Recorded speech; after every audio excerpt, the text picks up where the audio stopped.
අත්අඩංගුවට අරන් තියෙන්නේ නැගෙනහිර විශ්වවිද්‍යාලයේ උපකුලපතිතුමා ඝාතනය කළා පැහැරගෙන ගිහිල්ලා කියන චෝදනාව මත උපකරණ සාධක තියෙනවා නම් රහස් පොලිසියට ඔහුට දඬුවම් ලබා දිය යුතුයි. රහස් පොලිසියෙන් අපි ඉල්ලනවා මහාචාර්ය ස්ටැන්ලි විජේසුන්දරව ඝාතනය කළ ඔහුගේ කාර්යාලයේදී කොළඹ විශ්වවිද්‍යාලයේ උපකුලපතිතුමා ආචාර්ය පටුවට විතානව ඔහුගේ කාර්යාලයේදීම ඝාතනය කළා මොරටු විශ්වවිද්‍යාලයේ උපකුලපතිතුමා. ඒ ගැන පරීක්ෂණ කරන්න තොරතුරු අවශ්‍ය නම් ටිල්වින් සිල්වා මහත්තයා හමු වෙන්න පැලවත්තට ගිහිල්ලා.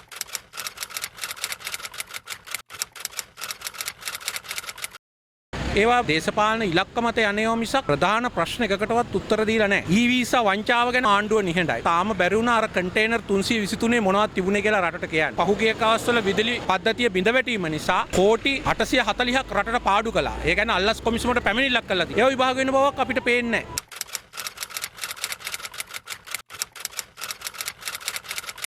ජනාධිපතිතුමාම Tamanට දාගත්ත ඉලක්කයක්නේ මහමොලකරු හිලි කරනවා කියලා බලාපොරොත්තු වෙනවා පාස්කෝ වින්දිතයන්ට යුක්තිය ඉටු වෙයි කියලා.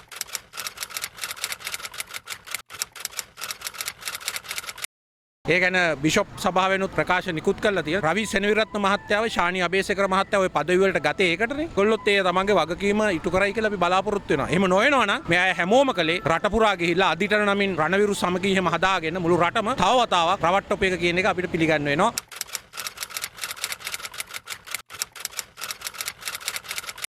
අපි බොහොම සාමකාමීව තිවර නීති වලට අනුකූලව කටයුතු කරගෙන අපි මේ කඩුවෙල්ල නගර සභාව ඇතුළු හැම නගර සභාවට වැඩ කරලා තියෙනවා. අපි තරම් බලයේ තියෙදි වැඩ කරපු කිසි කණ්ඩායමක් ඉදිරිපත් වෙලා නැහැ. අපේ බෞසත් මැතිතුමා ඇතුළු පිරිසක් කඩුවෙල්ල මහනගර සභාව නියෝජනය කළා. කිසිම දායක දූෂණයක් කළා බලය ආයුධ ලෙස පාවිච්චි කළා කියලා මොනම චෝදනාවක්වත් එල්ල වෙලා නැහැ.